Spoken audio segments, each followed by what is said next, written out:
Hello there, Dan Douglas, Junior Achievement President, back with you for Career Success Session 4. So good to be with you today. Hope you're doing well. We've got our Career Success poster up here. You'll recall in the first 3 sessions, we went over the critical C's, those 4 C words that employers are looking for: creativity, critical thinking, communication, and collaboration. Again, skills that employers are demanding in their employees, but that many employers aren't finding those skills in their new hires. So again, this program is all about better preparing you for career success by giving you these skills that will give you the advantage over maybe some of your friends or competitors for jobs once you get out of high school or get out of college.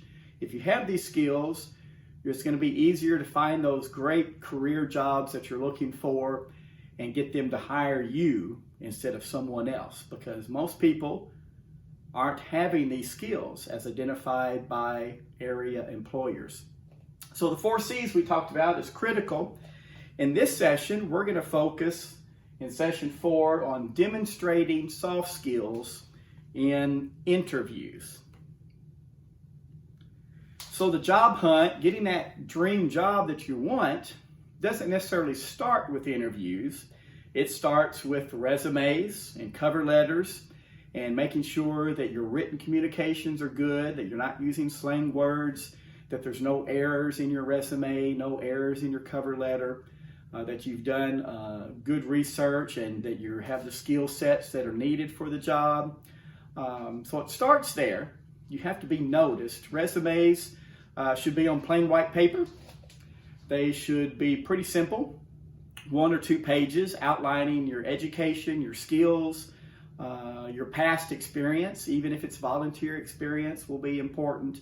But you want to make yourself stand out in a resume. And the cover letter is just a way for you to communicate more, writing that persuasive sales piece cover letter, not duplicating the resume, but talking to them about your interest in the job and why you think you would be a good fit. So hopefully you've done a great resume or great cover letter and emailed that or mailed that to the prospective employer, and you've gotten an interview. So this is the next step of you making that good first impression in an interview setting. So we're going to spend some time talking about that. First of all, let's continue to define soft skills, which are just your personal attributes, your behaviors, not tied to a specific job. And that's different than your technical skills. Technical skills are certain tasks, certain education that you've had. If you want to be an accountant, then you're going to need the technical skills for accounting. You're going to have to know how to do bookkeeping and what credits and debits are, and be able to read a property and equipment list or a statement of revenue and expenses, right? So you're going to need those technical skills. If you're a brain surgeon, I definitely, if you're operating on me, would want you to have those technical skills and the education required to be able to do surgery, right? So technical skills are the things you go to school to learn, but these transferable skills, called soft skills, are the things that can amplify your technical skills, the things that will get you noticed, the things that will get you rewarded and promoted, the things that will help you get these jobs and keep these jobs. So technical skills are important. That's what you're going to school now for, and what you will be going to college for, or vocational school. A welder, again, needs the technical skills of being able to weld and know how to do that, right? So soft skills, though, are the same for all of us. They can all be developed, and they will help amplify our technical skills and help us for further success in our careers. So while employers often hire based on their strong technical skills that they're looking for in you, the employee, you also have to demonstrate strong soft skills like leadership, self-direction, a good work ethic, positive attitude, time management, and accepting constructive feedback. Companies also look for employees with an entrepreneurial spirit, all right? It may surprise you, but these soft skills are essential. There's a statistic out there in terms of people who are let go of their jobs, fired.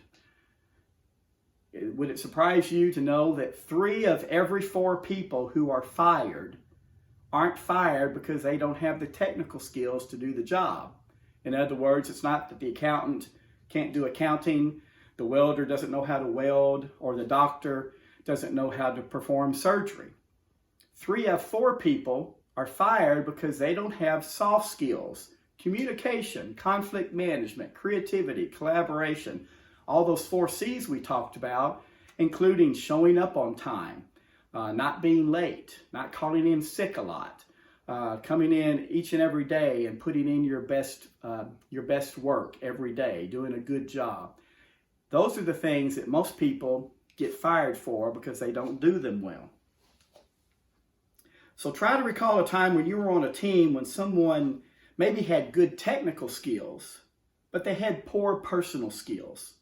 It can be frustrating for the whole team. So the key to strong soft skills at work is practicing them now. Did you know these are things that you can practice? Like you can practice piano or an instrument, or practice for the ACT, or practice for a sports team. You can practice these soft skills. The way you conduct yourself and the small choices you make every day will create habits. Good or bad, these habits will form the behavior that you're going to take to the workplace. So technical skills, a little bit different than soft skills.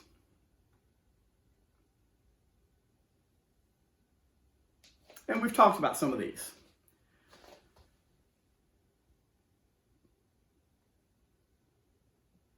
I was ahead in my slides, wasn't I? All right, so getting a job, it's not just good enough to have these soft skills. You have to demonstrate, you have to sell yourself to the prospective employer that you have the skills. Most people aren't just going to take your word for it and you say, I've got these soft skills. They want to see that in your resume. They want to see it in the interview process. So let's talk a little bit about that. So interviews can be in person. I think those are probably the best because it's the best way for you to demonstrate that you have soft skills, but they could be by phone. They could be in the form of written questions and answers. And obviously, in today's format, they can be virtual like Zoom or Skype or some other online platform. Interviews, obviously, we're talking about career success, but you can use these same tips in interviews and same soft skills we're talking about for success in applying for a college scholarship or getting to a club at school or even for an award. Often a yes or no answer isn't enough when you're in an interview process. It takes giving an example to completely answer the question. So the first thing I would say is avoid just giving simple yes and no answers. The employer is wanting to hear your thoughts on a particular topic. So just saying yes or no doesn't really give them much information on you, and it doesn't allow you to sell yourself very well. Employers nowadays are asking more behavioral-based questions. They're wanting to hear how your past behavior might help them decide whether you would be good in this job that you're applying for. So try to give examples of where you have done well in past situations. So if someone says, can you tell me about your work ethic? Don't say, I've got a good work ethic. Try to find an example of, there was one time when there was an issue at my former job and I needed to stay late to make sure it got done so the crew in the morning wouldn't be behind. Just a little example there. Try to find examples in your answers that will demonstrate these soft skills.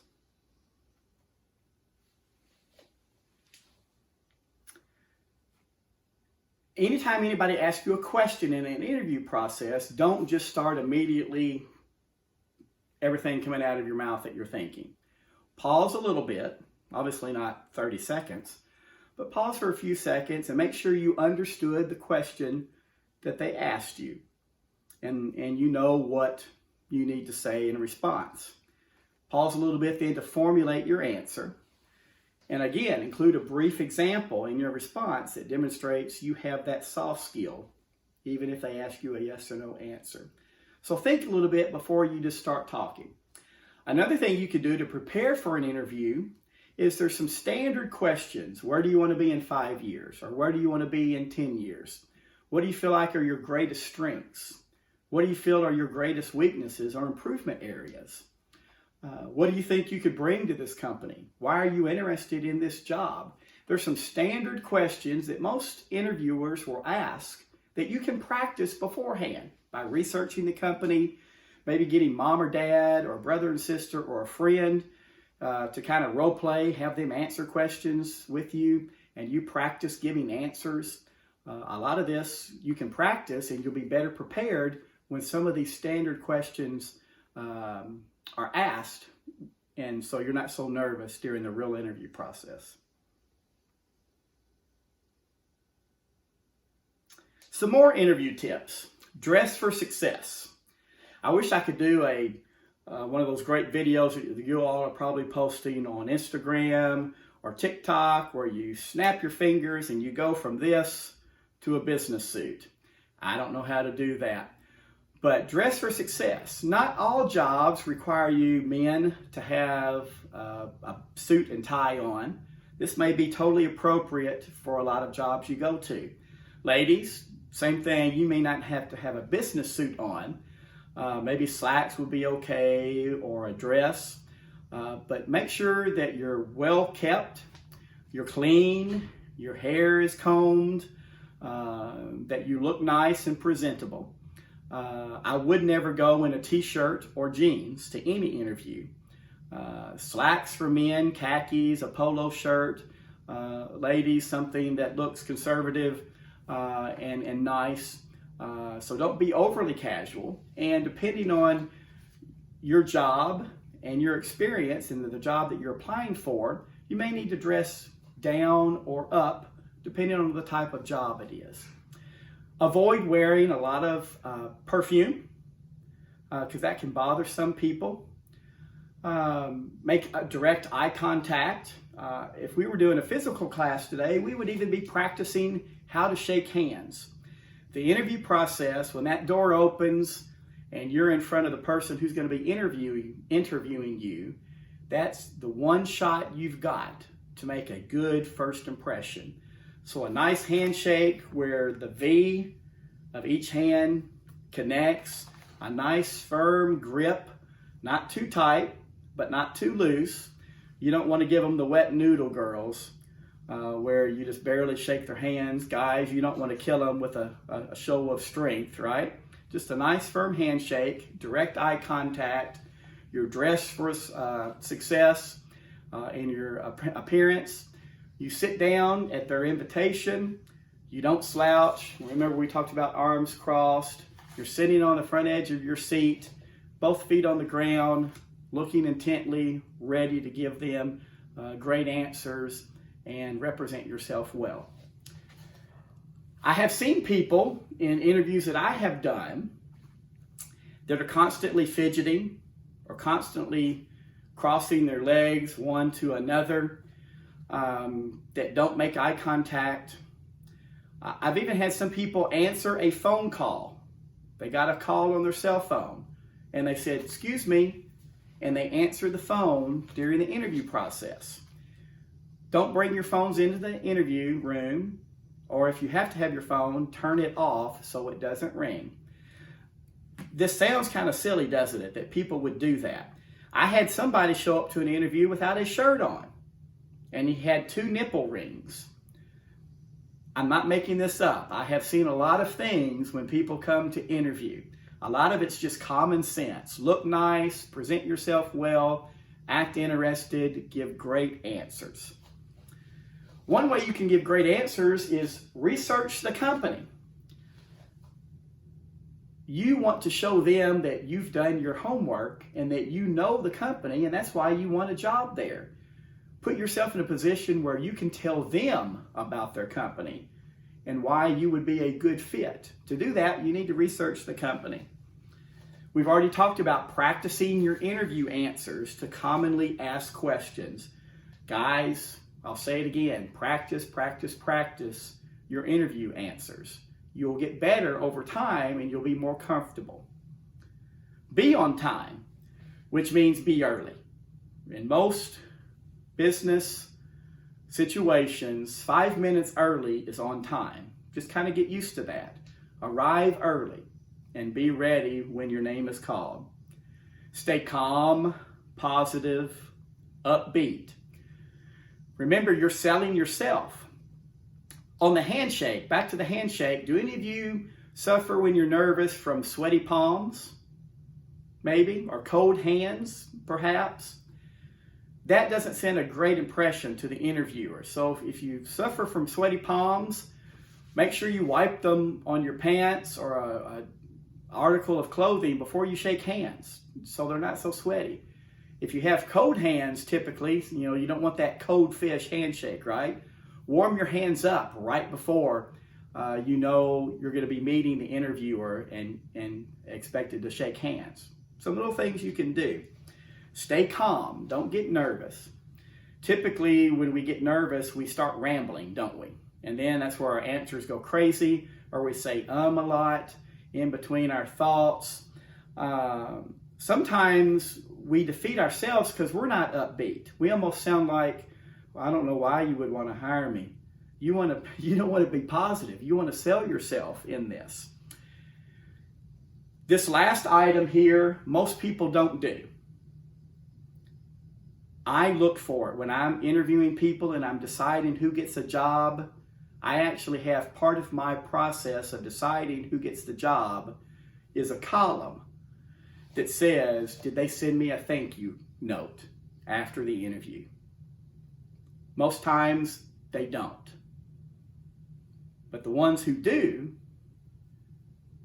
I typically am much more inclined to hire. If it's between you and someone else, and it's really close, and the person can't decide if it's you or the other person that gets the job, and you sent a thank you response after the interview and the other person didn't, 9 times out of 10, you'll get the job and they won't. So follow up after the interview with just a nice, simple thank you. Still excited about the job. I'm even more excited about the job after interviewing with you. It gives you another opportunity to sell yourself, and they're looking for some type of response from you. So now let's review what we've covered today. Soft skills, or what's now being called essential skills, are important to keep a job and to get a job, and you should begin developing good habits in your daily choices now. Before a job interview, it's important to prepare personal stories that highlight your soft skills and incorporate those in your answers. Remember, dress for success. Don't be nervous. Be upbeat and positive. Eye contact. Sell yourself. In our next session, we're going to explore your work priorities. So this is going to be a neat exercise where you guys really begin to think, what's important to me in a job?